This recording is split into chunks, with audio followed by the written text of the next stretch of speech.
తెలంగాణలో చూస్తున్నారు కదా అంకుల్, రేవంత్ రెడ్డి పరిపాలన విధానం మీకు ఎట్లా అనిపిస్తుంది? పర్వాలేదు, మంచిగా అనిపిస్తుంది రేవంత్ రెడ్డి మాకు. అంటే ఏ అంశం పైన మంచిగా అనిపిస్తుంది అంటారు? ఏ అంశమో అన్ని అంశాలు కూడా మంచిగానే ఉన్నాయి. కాకపోతే ఏంటి అంటే ఇప్పుడు ముందు ముందు ఇంకా మంచిగా వచ్చి ఎవరెవరికి ఏమని ఇస్తామో, మాకు ఇప్పుడు ఇండ్లు ఇస్తామన్నా ఇండ్లు చేయలేదు, డబుల్ బెడ్రూమ్ ఇల్లు మేము పెట్టి 9 ఏళ్ళ కింద పెట్టినాం. బీఆర్ఎస్ పాలనప్పుడు డబుల్ బెడ్రూమ్ మా అన్నీ తీసుకున్న పేపర్లు మళ్ళీ కలెక్టర్ ఆఫీస్లో అవన్నీ మేము రిపోర్ట్ చేసి వచ్చినాం. మా పేపర్ పోయి కలిస్తే మీకు ఇంకోటి వస్తే ఇంటి దగ్గర వచ్చి ఇస్తామన్నారు. ఇదివరకు అది ఒకటి రాలేదు కదా, ఒకటే ఉంది ప్రాబ్లం. అంటే కేసీఆర్ పరిపాలన కూడా రాలేదా? మళ్ళీ ఇప్పుడు కేసీఆర్ పరిపాలన కూడా రాలేదు. అప్పుడు పెట్టినా అప్పుడు పరిపాలన 9 ఏళ్ళ కింద, ఇప్పటి వరకు రాలేదు.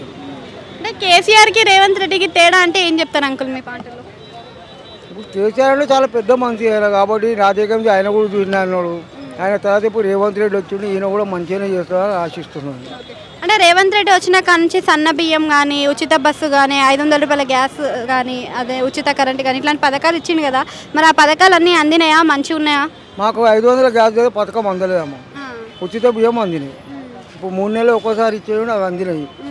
అవి అయితే రాలేవు.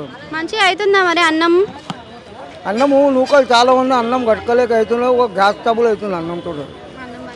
అన్నం మంచిగా లేదు అప్పుడు.